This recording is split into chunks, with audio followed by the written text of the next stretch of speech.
سلامونه وخت مو په خیر تاسو ته له زیرو نیوز سرویس څخه د نن ورځې د مهمو خبرونو ټولګي ته راغلاست یو نن جمعه د 1404 هجري لمریز کال د سنبلې 14مه چې د 2015 زیږدیز کال د سپټمبر ل 15 سره برابر ده د شبنم وزریم او تاسو ته له زیرو نیوز سرویس څخه د نړۍ مهم خبرونه وړاندې کوم خو په سر کې د مهمو خبرونو سرټکی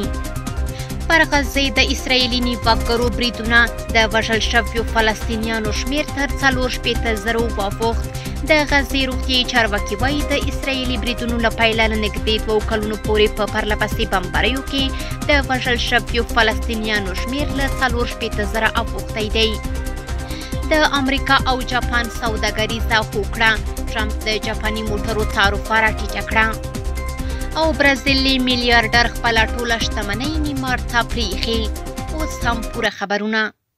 پر غزه د اسرایلی نیواکګرو بریدونه د وژل شویو فلسطینیانو شمیر تر 4.0 واوښت د غزې روغتیایي چارواکي وایي د اسرایلی بریدونو له پیله له نږدې 2 کلونو پورې په پرلهپسې بمباریو کې د وژل شویو فلسطینیانو شمیر له 4.0 اوښتی یوازې په تیرو 24 ساعتونو کې په اسرایلی بریدونو کې 28 کسان وژل شوي چې ورسره د قربانیانو شمیر 4.211 تنو ته رسیدلی دی د غزې د روغتیا وزارت په وینا ښځې او ماشومان د دې ټولو قربانیانو شاوخوا نیمایي برخه جوړوي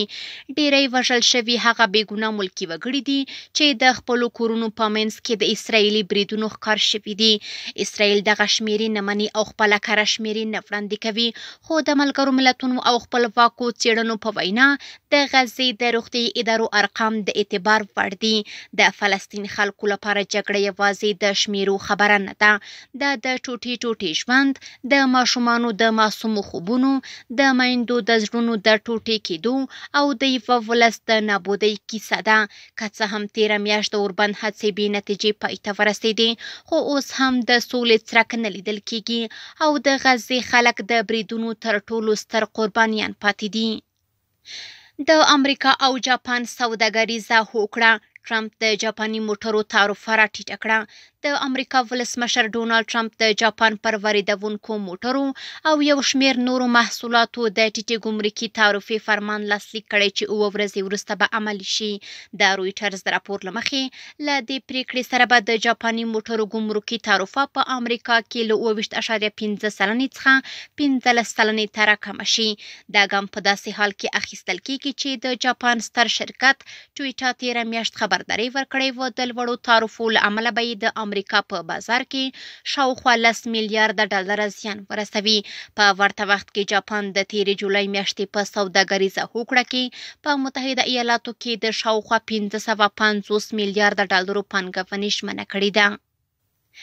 د امریکا او وینزویلا ترمنځ پوځي تاوتریخوالی زیات شوی د امریکا دفاع وزارت ویلي د وینزویلا 2 جنگي الوتکې د امریکا د سمندري ځواکونو یوې بیړۍ ته د نړیوالو اوبو په فضا کې ورنږدې شوې چې دا یې شدید تحریکونکی عمل بللی دی پینټاګون ټینګار کړی چې د مادورو حکومت د امریکا د ترهګرۍ ضد او د مخدره موادو پر ضد عملیاتو په وړاندې د خنډ جوړولو هڅې بندي کړي نیویارک ټایمز راپور ورکړی چې دغه الوتکې د جیسن ډنام ډلیزې توغندي وړونکې بیړۍ له پاسه تیرې شوي خو امریکایي ځواکونو غبرګون نه دی ښودلی په همدې وخت کې نیکولاس مادورو د ملي ملیشې د لومړي ځل لپاره فعالولو اعلان وکړ او ادعا یې وکړه چې واشنګټن د پوځي ګواښ له لارې د رژیم بدلون غواړي امریکا پر نیکولاس مادورو د مخدره موادو له کارټلونو سره د اړیکو تورونه لګولي او د هغه د نیولو لپاره یې انعام 50 میلیونو ډالرو ته لوړ کړی دی تېره اونۍ د امریکا ځواکونو په کارابین سمندر کې د نشه یي موادو اړوند یوه کښتۍ په هوایي برید کې ویجاړه کړه چې له امله یې 11 کسان ووژل شول کاراکاس دغه برید بې محاکمې وژنه وبلله د واشنګټن ډي سي اټارني جنرال برایان شوالب د ولسمشر ډونالډ ټرمپ پر پریکړه قانوني دعوا ثبت کړې چې له مخې د ملي ګارډ ځواکونه پلازمینې ته استول شوي دي شوالب وایي دا اقدام د ځایي چارواکو له اجازې پرته شوی د هوم رول قانون او پوسي کامرس قانون نقض دی او ملي ګارډ د پولیسو دندو ته روزل شوي نه دي د ټرمپ ادارې د اګست له میاشتې راهیسې شاوخوا 2300 ملي ګارډ او نږدې 1000 880 فدرالي ځواکونه واشنګټن ډي سي ته لیږلي او د ښار پر پولیسو یې فدرالي کنټرول ټینګ کړی، خو د فدرالي معلوماتو له مخې په ښار کې جرم په ټیټېدو کې دی. ځایي چارواکي د فدرالي واک پراخولو پر ځای د کانګرس لخوا د مالي ملاتړ غوښتنه کوي. دغه پریکړه د ډي سي د ایالت جوړېدو کمپاین ته هم نوې هوا ورکړې او اوسیدونکي هره شپه د مخالفت لپاره لاریونونه کوي. برازیلي میلیارډر خپله ټوله شتمنۍ نیمار ته پریښې. برازیل کې یو شتمن سوداګر چې تازه مړ شوی په خپل وصیت لیک کې خپله ټوله شتمنۍ د نړیوال فوټبال ستوري نیمار جونیور ته پریښې دي. د راپورونو له مخې د نوموړي شتمنۍ شاوخوا 846 میلیونه پاونډه ارزول شوې او وصیت لیک په رسمي ډول د برازیل په ثبت دفتر کې ثبت شوی، خو اوس یې د محکمې د تایید اړتیا ده. جالب ټکی دا دی چې دغه سوداګر او نیمار هیڅکله له نږدې یو له بل سره نه دي لیدلي. د رسنیو په وینا میلیارډر د خپلې پریکړې لامل شخصي همدردي او د نیمار له کورنۍ سره عاطفي تړاو ښودلی او ویلي دي چې غواړي د نیمار د مړ شوي پلار یاد ژوندی پاتې شي.